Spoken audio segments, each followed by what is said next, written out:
Hello friends, मैं हिमांशु नंदवानी आ गया हूँ आपके लिए एक और वीडियो लेकर स्टैटिस्टिक्स में। आज के वीडियो में हम लोग समझेंगे लीनियर प्रोग्रामिंग चैप्टर क्या होता है। सबसे पहले ये वीडियो स्टार्ट करने से पहले मैं आपको बता दूं कि ये वीडियो मैंने नहीं बनाया है। आपको पता ही होगा मैं ट्रैवल कर रहा हूँ तो जनरली मुझे टाइम ही नहीं मिलता कि मैं आपको वीडियो बना सकूँ।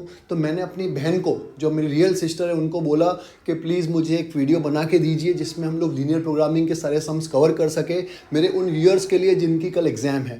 तो ये वीडियो मेरी बहन की तरफ से आप लोगों के लिए डेडिकेशन है कि हाँ भाई, जिनकी भी कल एग्ज़ाम है तो वो इन सम्स किए उन्होंने करके भेजे हैं, तो वो आपको ऑफ कोर्स इन सब से आपको हेल्प मिलेगी, आपको सॉल्यूशन मिल जाएगा। बट ऑफ कोर्स उनका टीचिंग स्टाइल मेरी टीचिंग स्टाइल से अलग है, तो मुझे उम्मीद है आपको अच्छा लगेगा ये वीडियो। और अगर अच्छा लगे तो प्लीज़ कमेंट ज़रूर करिएगा और अपने फ्रेंड्स के साथ ज़रूर शेयर करिएगा। तो चलिए आज का वीडियो स्टार्ट करते हैं, जिसमें मेरी दीदी ने सारे के सारे सम्स करके भेजे हैं, तो एक ही वीडियो में काफ़ी सारे सम्स कवर कर लेंगे। मैंने क्वेश्चन आपके सामने लिखा हुआ है, तो जिस सम को पहले रीड करते हैं। Two machines A and B are used in manufacturing footballs and volleyballs। तो सबसे फर्स्ट रूल जो होता है जब भी आपको इक्वेशंस बनानी होती है, तो आपको जो टेक्स्ट लिखा हुआ है वहाँ पे जहाँ जहाँ नंबर्स हैं उसको अंडरलाइन कर लो और उसको टेबल फॉर्म में कन्वर्ट करेंगे। तो यहाँ पे हम लोग ने मशीन A मशीन B लिख दिया और फुटबॉल और वॉलीबॉल लिख दिया। Machine A is used for 2 minutes and machine B is used for 3 minutes to manufacture football। Football बनाने के लिए मशीन A के लिए 2 मिनट्स लिख दिया, B के लिए 3 मिनट्स लिख दिया।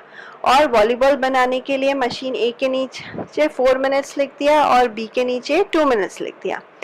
अब यहाँ लिखा है each machine can be use for eight the most 2 hours. मतलब मशीन A ही मशीन थी, तो मशीन A के नीचे मशीन A 2 आवर्स के लिए यूज़ कर सकते हैं। सॉरी, नॉट 60, जस्ट 2 आवर्स के लिए यूज़ कर सकते हैं। बट यहाँ लिखा है at the most. At the most में हम कौन सी साइन लगाते हैं? Less than equal to. और मशीन बी भी सिर्फ 2 आवर्स के लिए यूज़ कर सकते हैं, तो मतलब 2 आवर्स से कम यूज़ कर सकते हैं, but at the most 2 hours के लिए। अब ऊपर मिनट्स है, नीचे आवर्स है, तो हम लोग दोनों की यूनिट सेम कर देंगे। तो आवर्स को मिनट्स में कैसे कन्वर्ट करेंगे? 2 × 60 120 हो जाएगा दोनों मशीन्स के लिए। तो पहली इक्वेशन क्या बनी? 2x + 4y less than equal to 120। और second equation 3x + 2y less than equal to 120। आगे क्वेश्चन में दिया हुआ है each football gives a profit of ₹4 and each volleyball gives a profit of ₹5। तो हमारा z क्या हो जाएगा? 4x + 5y। और यहाँ पे प्रॉफिट है जिसको हमको मैक्सिमाइज करना होता है, तो हम लोग उसको z मैक्स लिखेंगे। अब टर्निंग इनइक्वालिटी टू इक्वालिटी, तो फ्रॉम इक्वेशन 1 में अगर हम x की जगह 0 रखेंगे तो y हो जाएगा 30 और y की जगह 0 रखेंगे तो x हो जाएगा 60। वैसे इक्वेशन 2 में x की जगह 0 रखेंगे तो y 60 हो जाएगा और y की जगह 0 रखेंगे तो x 40 हो जाएगा। तो हमारे पास 2 पॉइंट्स इक्वेशन 1 के लिए आते हैं, 0,30 जो y एक्सिस पे आएगा और 60,0 जो x एक्सिस पे आएगा। तो एक लाइन बन गई। अब यहाँ लेस देन इक्वल टू का है इसलिए मैंने नीचे का एरो बनाया है। वैसे इक्वेशन 2 को जब मैं प्लॉट करूंगी 0,60 मतलब y एक्सिस पे और 40,0 x एक्सिस पे उसको ड्रॉ करेंगे। ये भी लेस देन इक्वल टू है तो हमारा एरो लेफ्ट साइड की तरफ आएगा, मतलब नीचे की तरफ, लेफ्ट साइड एरो। अब इन दोनों का कॉमन रीजन जो शेडेड रीजन है वो बना। जो इंटरसेक्शन पॉइंट अगर आप जब ग्राफ से प्लॉट करेंगे तब आएगा 30,15। यहाँ पे एग्जैक्ट वैल्यूज नहीं आएगी क्योंकि ग्राफ रफ ग्राफ है। तो हमारे पास 4 पॉइंट्स हो जाएंगे। वो जो हमारा शेडेड रीजन है जिसको बोलते हैं फिजिबल रीजन, फिजिबल रीजन के 4 पॉइंट्स कौन से हुए? 30,15, 40,0, 0,0 और 0,30। तो इससे हम z की वैल्यू निकाल देंगे जो मैंने राइट साइड पे निकाली हुई है। z max = 4x + 5y। जब 0 रखेंगे तब आंसर आ जाएगा, x और y को 0 रखेंगे तो 0 आ जाएगा। फिर 0,30 रखेंगे तो 150 आएगा, 40,0 रखेंगे तो 160 आएगा, 30,15 रखेंगे तो 195 आएगा। तो सबसे मैक्सिमम 195 आएगा। ठीक है, तो हमारा x क्या हो गया? फुटबॉल हो जाएगा 30 और वॉलीबॉल हो जाएगा 15। इस तरह से आंसर खत्म हुआ। नेक्स्ट, अगर इस केस में मिनिमम होता तब हम लोग उसका आंसर 0 लेते। क्लियर? सम नंबर 23 को रीड करते हैं। एक furniture maker produces table and chair. तो टेबल और चेयर लिख दिया। In preparing a table 10 man hours are required and in preparing a chair 6 man are required. अब वहाँ पे ये इसको प्रिपेयर कर रहा है तो प्रिपेयरिंग लिख दिया, टेबल्स के नीचे 10 man hours और चेयर्स के नीचे 6 man hours. अब वो बोल रहा है कि in a day maximum 300 man hours are available, मतलब टोटल man hours कितने हैं 300. वो थोड़ा सा कट गया है बट मैक्सिमम लिखा है 300, तो मैक्सिमम होता है तो हम कौन सी साइन यूज करते हैं, लेस देन इक्वल टू. तो पहली इक्वेशन क्या बन जाएगी 10x plus 6y less than equal to 300. अब उसने बोला है कि 1 hour is required in polishing a chair. अब पॉलिश भी कर रहा है, पहले तो प्रिपेयर कर रहा है फिर पॉलिश कर रहा है, तो पॉलिश का रो बना दी. तो पॉलिश के नीचे टेबल में के नीचे लिखा 1 man hour और चेयर के नीचे भी लिखा 1 man hour और उसने लिखा है 40 man hours are available for this, मतलब पॉलिशिंग के लिए सिर्फ 40 घंटे हैं. तो x plus Y less than equal to 40, ये दूसरी इक्वेशन बन गई. आगे लिखा है the profit on each table is ₹12 and on chair is ₹8. तो z हो जाएगा 12x प्लस 8y. इसको सॉल्व जैसे पहले वाला सम किया था वैसे ही सॉल्व करते हैं, तो थोड़ा स्पीड में जाते हैं. फ्रॉम इक्वेशन 1 x और y की वैल्यू निकाल दी, फ्रॉम इक्वेशन 2 x और y की वैल्यू निकाल दी, प्लॉट कर दिया, दोनों का लेस देन इक्वल टू का साइन है तो फिजिबल रीजन जैसा पिछले सम में बना था वैसा ही बनेगा. वापस हमको 4 पॉइंट्स मिलेंगे, वो 4 पॉइंट्स को z में पुट करेंगे जिससे मैक्सिमम आएगा वो आपका आंसर. तो इस केस में 15 टेबल्स और 25 चेयर्स बनेगी. 24th milkman wants to produce cows and buffaloes. तो काउज और बफेलोज का कॉलम बना दिया.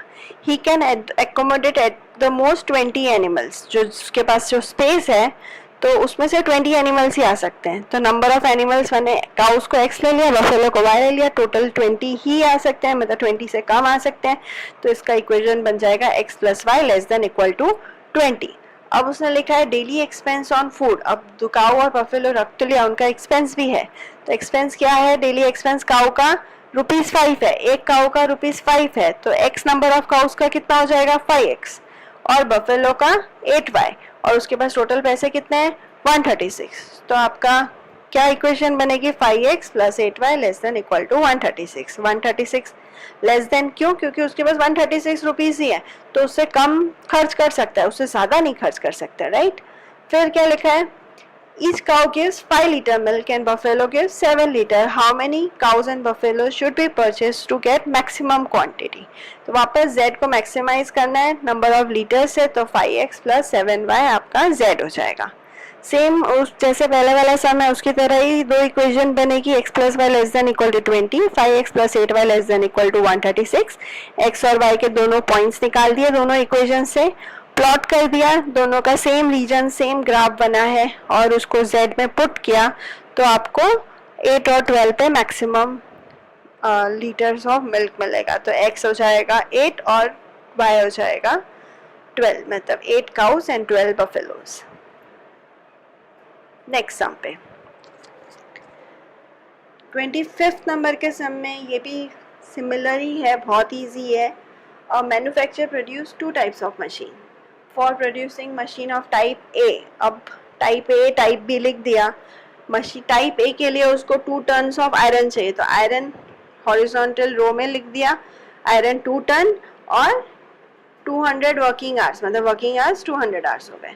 वैसे ही टाइप बी के लिए उसको कितना आयरन चाहिए 4 टन आयरन चाहिए और 150 वर्किंग आवर्स चाहिए. अब टोटल नंबर ऑफ आयरन बताएगा, वो क्या बता रहा है मैन्युफैक्चर हैज 900 टन्स. अब उसके बाद 900 टन्स आयरन है तो फर्स्ट इक्वेशन क्या बन जाएगी 2x plus 4y less than equal to 900 और कितने वर्किंग आवर्स है 60,000 वर्किंग आवर्स. तो 200x plus 150y less than equal to 60,000. Same sum है अभी तक. अब इफ द प्रॉफिट दिया हुआ है जो है z is equal to 500x plus 800y. अब हमको x और y की वैल्यू फाइंड करनी है ग्राफिकल मेथड से. तो हम लोग वही जैसे अभी तक सारे सम्स किए, इक्वेशन 1 और इक्वेशन 2 से x और y की वैल्यूज निकाल देंगे, उसको प्लॉट करेंगे, फिजिबल रीजन निकलेगा, फिजिबल रीजन से 4 कोऑर्डिनेट्स निकलेंगे जिसको हम पुट करेंगे और x और y की वैल्यू आ जाएगी जिसपे मैक्सिमम प्रॉफिट आता है. 27 नंबर के सम पे चलते हैं. ये भी सिमिलर सम है तो इसलिए हम लोग थोड़ा सा स्पीड में जाते हैं. A factory owner wants to purchase 2 types of machines, machine A and machine B. 2 workmen are required on machine A. तो machine A पे workmen 2 चाहिए and 3 workmen are required for machine B. तो 3 machine B के नीचे लिख दिया. और उसने लिखा according to the rules not more than 18 workman. 18 मतलब टोटल 18 वर्कमैन वो लोग हायर कर सकते हैं, 18 से ज़्यादा नहीं कर सकते। तो मैक्सिमम 18 हो गया तो लेस देन इक्वल टू का साइन लग जाएगा। तो हमारी फर्स्ट इक्वेशन बन जाएगी 2x + 3y less than equal to 18। और बोला है उसने कि जो मशीन के लिए जो स्पेस है वो सिर्फ 7 मशीन्स की है, तो x + y less than equal to 7। और प्रॉफिट दिया हुआ है 20 और from machine A and 24 from machine B, तो z हो जाएगा 20x + 24y। एकदम इजी सम है, बस आपको इक्वेशन बनाने के लिए बड़े से क्वेश्चन को रीड करना होता है और उसकी हर एक लाइन को ब्रेक करना होता है। तो ऐसे ब्रेक करते करते पढ़ोगे ना तब समझ आ जाएगा। मुझे उम्मीद है आपको समझ में आए होंगे। मुझे उम्मीद है आपको वीडियो अच्छा लगा होगा। अगर आपको लगा कि मेरी बहन ने बहुत अच्छे से पढ़ाया है तो प्लीज़ ये वीडियो को शेयर करिएगा अपने फ्रेंड्स के साथ जिनकी कल एग्ज़ाम है या आने वाले कुछ दिनों में एग्ज़ाम है। मिलते हैं नेक्स्ट वीडियो में। बाय।